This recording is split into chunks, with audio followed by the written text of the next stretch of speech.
So basically, what I'm going to pitch today is the business called SoftSeed. There's some a few things you need to know before we go into that business to understand that it's a project within a project within a project. So we seek help with the whole thing if it is a match.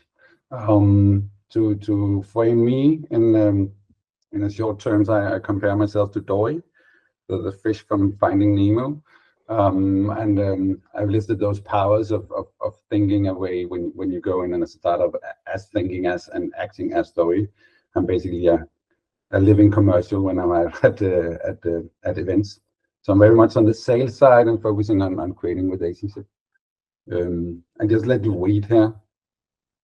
Next. Well, this is the theory we work with, but it's not that interesting. But what we really focus on in that what do we have, what can we do, and we try very much to avoid taking grand risks. We waver a lot about the downsides of what we do, and then of course we have some long-term goals. But what is missing interesting in this is the co-creation partnership, what we call Crazy Quilt.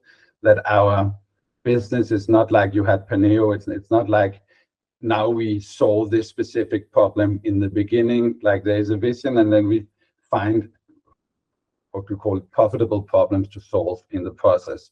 So this gives some kind of a wrongly spelled babushka model.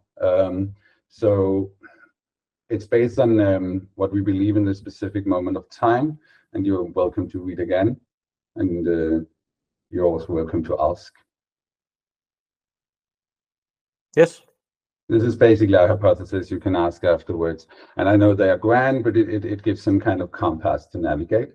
So how we're trying to find markets that fit to scale in this process is as we work with as many partners as possible, as efficient iteration, and as high win-win potential for both sides as possible. A good rule of thumb is that we like to go right now for 66% return on investment on everything we try to do for our partners, and that sounds a bit crazy, but it's nice to have a high aim. But what are you a sales company? Maybe it's just me who's a little bit lost, but I understand. It's because I haven't really actually pitched yet. Okay. It's because I give you the background of how we work and where we are now. So this is who we engage with. We focus very much on needs and means more than actually industries, and we work together with persistent experts who are experts in the fields. But it's so what we currently know to be our first profitable distribution model. We focus very much on the distribution, and of course the business model is also, and the product behind it is interesting, but distribution first. We call it SoftSeed. It's basically just soft funding service. It's not that original. I think it's more the distribution process and how we sell it that is interesting. What we have validated over the past 9 months is that we have this what I would call it a flywheel. So we have all our clients coming in through referrals, because what we have cut off is we focus very much on the small business funds. So we focus on what we call people-led growth under the assumption that experts who have great clients is also the one who can give us great clients, and this reciprocal collaboration. And then we have this idea of a process as a service, that instead of building solutions, we try to build our services consisting of processes that can be reused in various contexts. And so far, you can see the results in the end.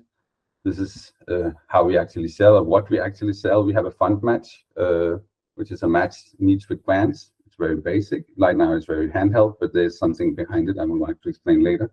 We have fund apply. We help scope, scribe, and send applications. And then fund and comply, where we avoid bureaucracy and ensure value. Our target audience here is right now is growth companies, and those are and directly contact with the CEO or the managing director. And this is how we make money from minor grants. We have this free for data fund match, which we get a lot of insights, and then we match people with data. But to do that, we get a lot of insights on what they're ready to buy and the strategy within the next year, and we do that within 30 to 45 minutes.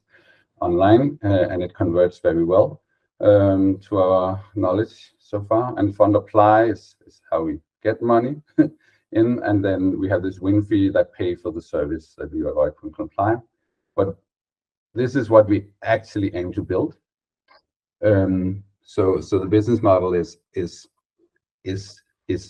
a layer for a lot of IP, and some of this IP is soft IP that is ready designed and ready to go into test and launch, like generic DNA processes we designed in March and are starting to apply now this June.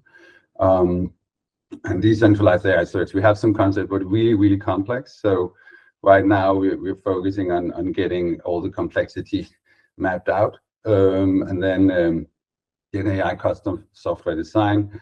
Again, we have a concept and how we know how we want to build it and design it, but it's too early for us to say whether it flies. What we have now is a win rate of 100%, 5 gross business clients, all recurrent clients so far, and we have 300,000 in revenue within the last 9 months. On this one, it's also derived because I have a consultancy. One of them paid for consultancy that the client ended up paying us to do. And then we have a 3 million decoy revenue in the pipeline. That's a little low, but right now those projects will not be confirmed until at the latest 1st of August, and there's a lot to come after that. We have this idea of building the business, our own customers somehow, and then we're ready to open 2 satellites in the US, 1 in Belgium, to launch fully this fall. And this includes bringing in 4 partners in the process. And we go side by side with a continuous revenue creating client, which we also prepare the business launch for in the US.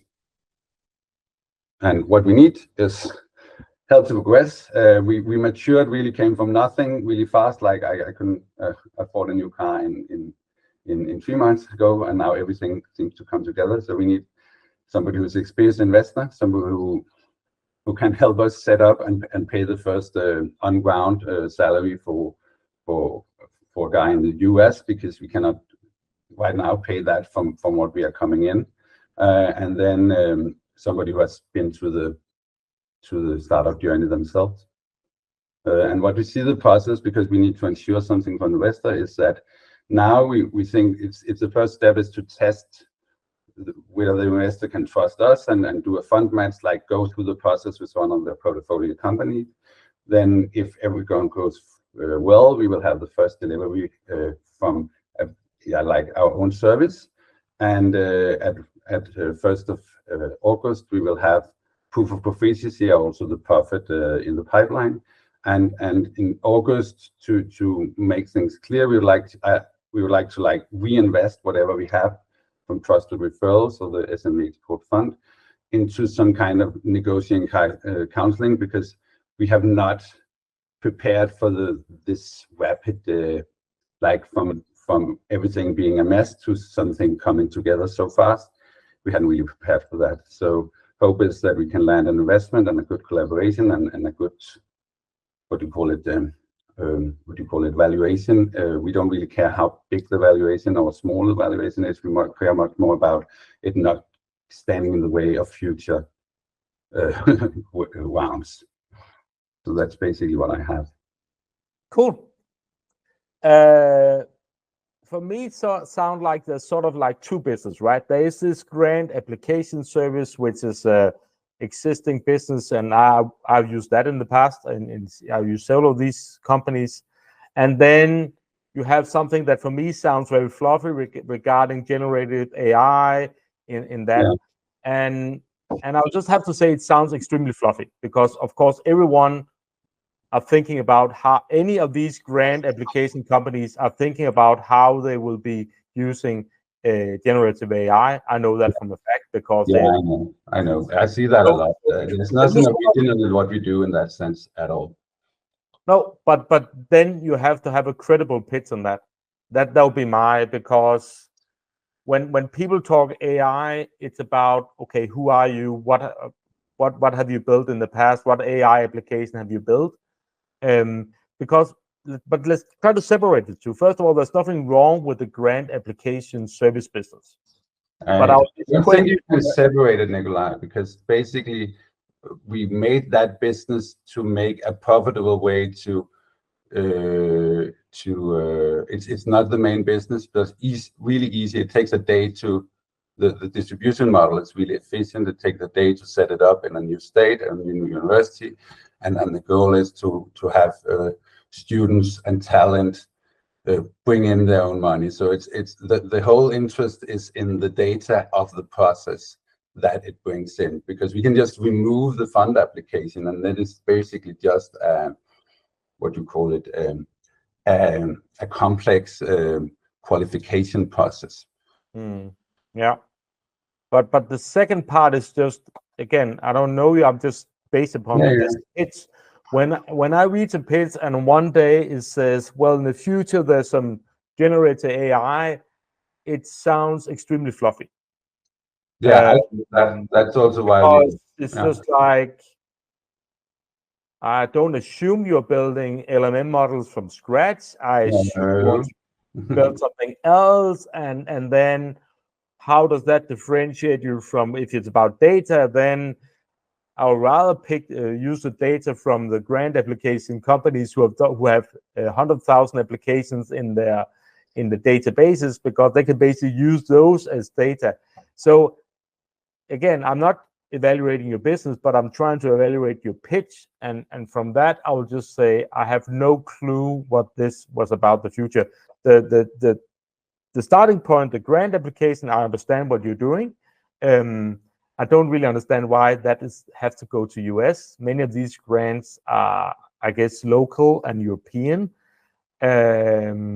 I don't know whether you're talking about research grant in the US or what. Well, US is like, for instance, we have a $11 billion chip startup fund going out this year. So that is like one of our first, and they cover so much more and so much better. But the next question will be, why should an American semiconductor company that wants to apply to this fund, why should they pick you?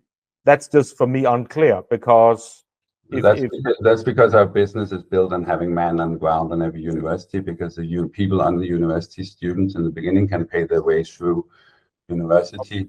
So it's a personal contact. So we are like, that's also why we call it people-led growth. We have a people front end, so it's man on ground. Okay.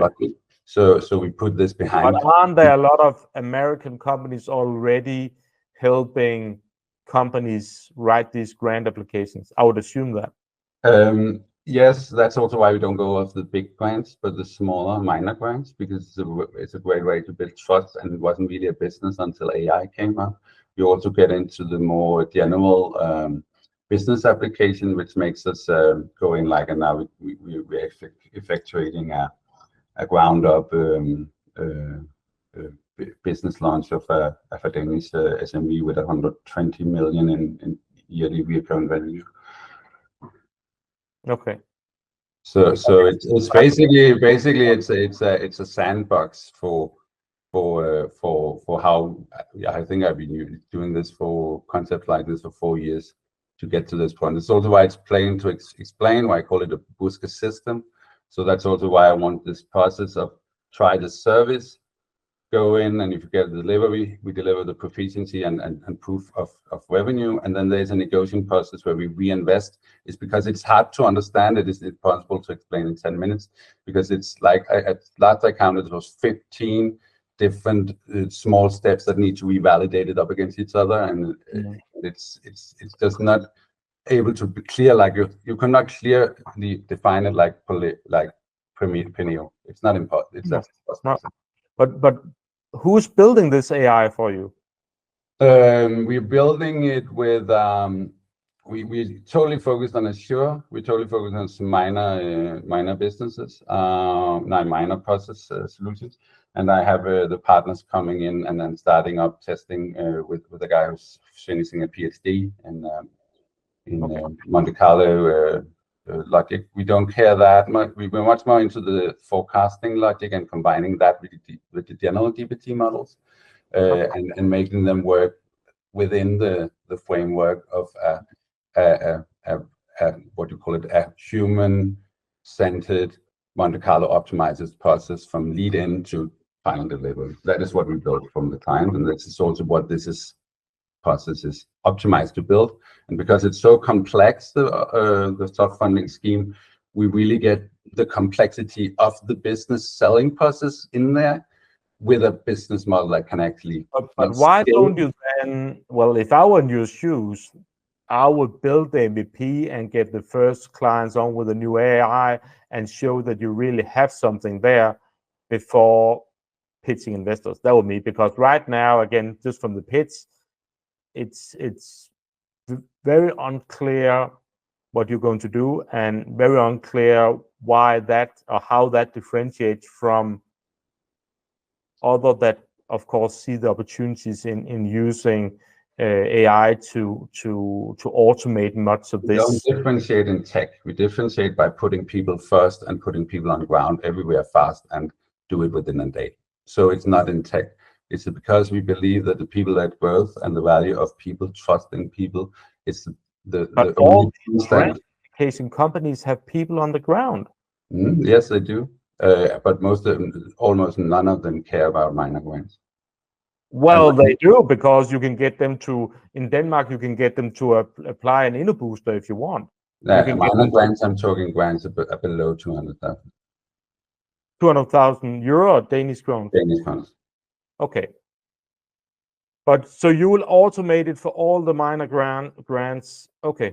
But I would say it's not a direct automate. It's also the generic processes built into it. So it's also evaluating that and creating like a talent development within that. So you also use the generative AI to train the people using it. So it's a reciprocal with training.